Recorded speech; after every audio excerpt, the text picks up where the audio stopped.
dude, Jeffrey M. Benek. He just got a ClickFunnels tattoo. What?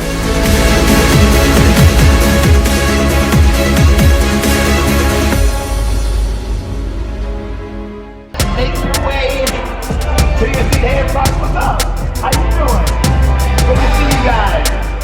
Excellent.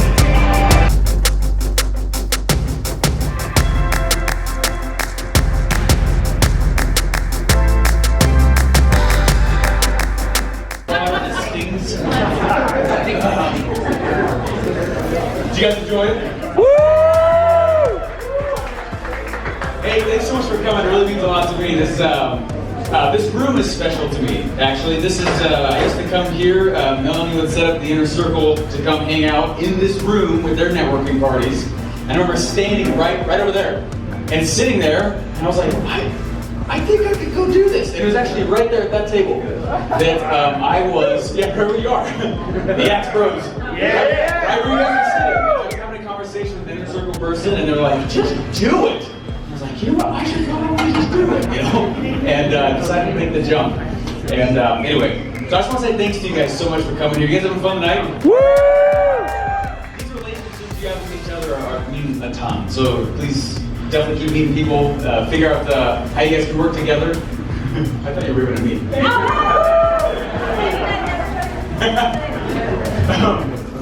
Well, hey, honestly, I just real fast just want you to know, and you all know my whole thing about the obstacle is the way, right? And that's like a huge part of this. I was sitting back in the hotel room, and you know, whenever I stand with those lights there the whole time, they're like telescopes of energy, and it's really hot, and I always get migraines behind my eyes.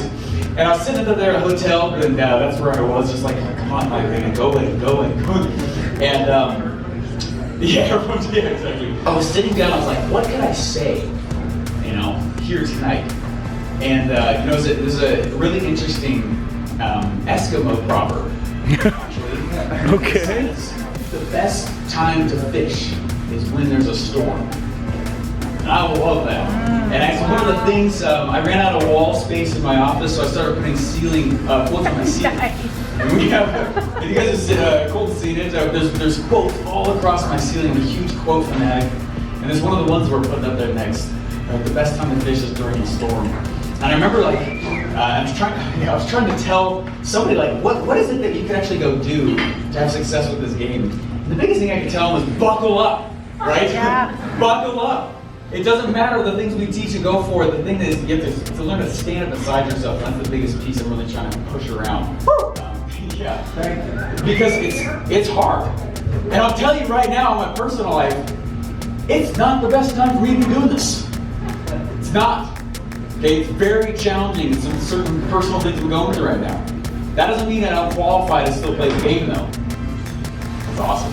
Yeah. So I want you to sit back and say, like, hey, what is it that I want to go take away? Just the one thing that you can take away from Offermind, and then execute it like your life is betting on it, because it is. I mean, I haven't been gone very long. You guys can literally, from this room, turn around in a very short period of time and say, okay. But it's not going to be about what I taught at Offermind. It's going to be about, all right, Stephen, what is the one negative thing that I'm dealing with right now? And then you look at it, right? Face it and look at it and say, all right, Larsen, you suck at talking to people. No, I don't suck at talking to people.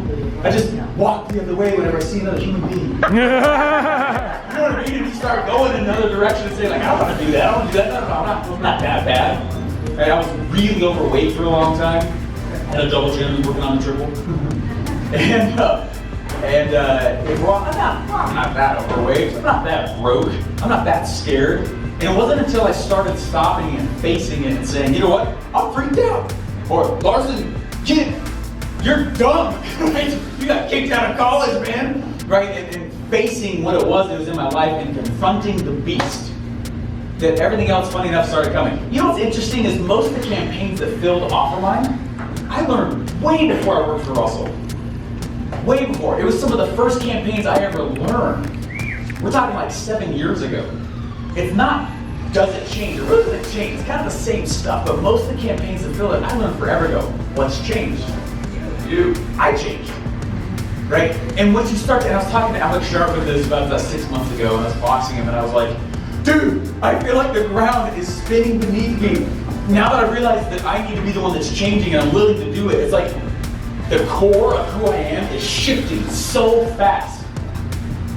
Who the heck am I? And he goes, welcome to the game, brother. And I was like, all right. And it was actually really inspiring though. And we started chatting back and forth, and he goes, what you're gonna need to get good at, you're gonna need to get good at looking at yourself and saying, okay, this is the part I'm willing to change now. This is the part I'm willing to change now. If I look at the whole laundry list, I'm gonna get stressed out, go into some massive depression or whatever, like, I suck as a human being. Like, that's not the point, right? But to sit back and look at one part of yourself and say, in order for my message and those I will go influence, in order for them to hear it, I don't qualify. And I need to step back and I need to look inside myself and say, okay, what's the thing that I'm gonna go change? And that approach to it has been so liberating. You look back and you start with mercy on yourself, and then sympathy for yourself, and say, oh my gosh, I totally do that. And it's okay. And look at the past, look at the background, look where I came from, look what life created me as. But there's some parts I want to change, and that's all right. And that's funny enough, I had no idea that would be like this thing that I would be known for now. I had no idea. For me, we all thought, I remember the first time Russell handed the mic to me, and we started talking and teaching and marketing. We all thought that I was going to be a marketing teacher. And I just started teaching these marketing things and teaching marketing strategy, but what was it that people really needed? Some self stuff. And I was like, man, I suck at being a coach. And I did. Man, I suck at talking. Man, I suck at this. It's funny, it's been now, quite a few years, but I'll sit back and go like, holy smokes, look what's happened since then. And it's only been because on brutal honesty and self. And so the thing I've been focusing on, the thing I want to just pass on here, right? Best time to fish is during the storm. Whatever's going on in life, whatever it is that you're going through, take a moment, step back, feel the feeling. I don't think we're not supposed to be robots. No, I don't feel emotions. Okay, feel the feeling, feel the emotion. Like if I'm freaking out, I take a moment to actually freak out so that I make sure I feel it. Because I don't want to lie about my feelings. I'm trying to have brutal honesty about it. And I'll sit back and I'll say oh man, yeah, how many of you noticed that in my podcast?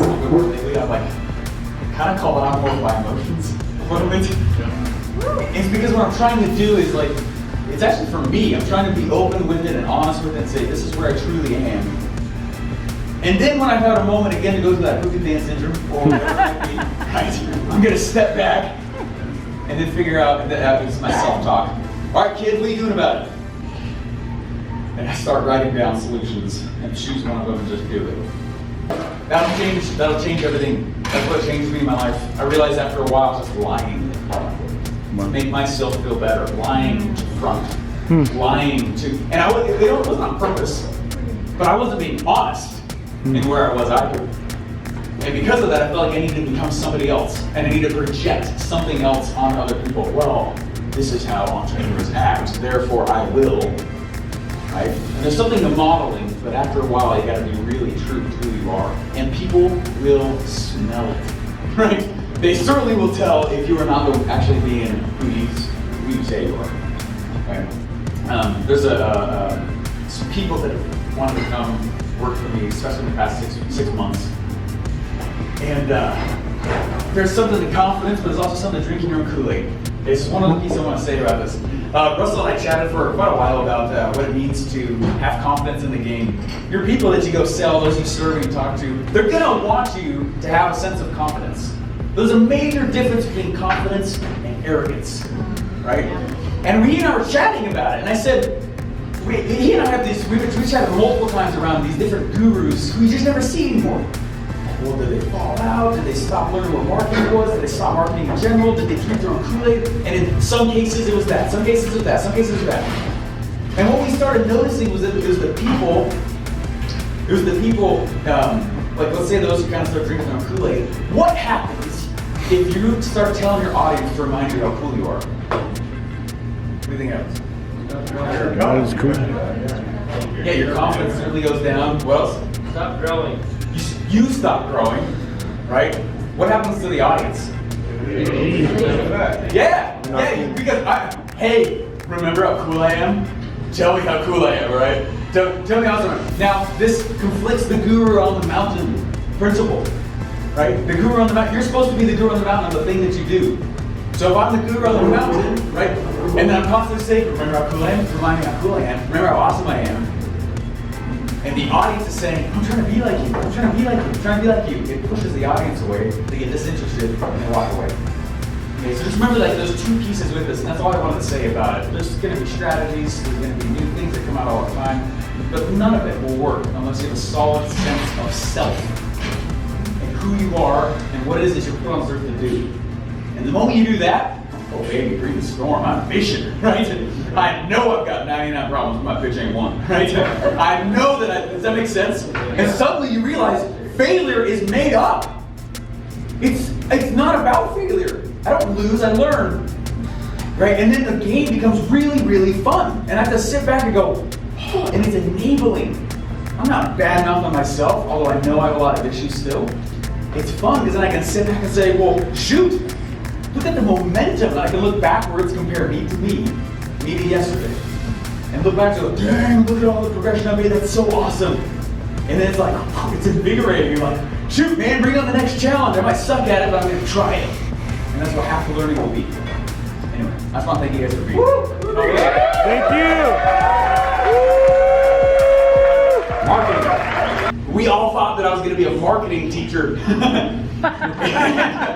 And I just started teaching these marketing things and teaching marketing strategy, but what was it that people really needed? Mindset. Some self stuff. And I was like, man, I suck at being a coach. And I did.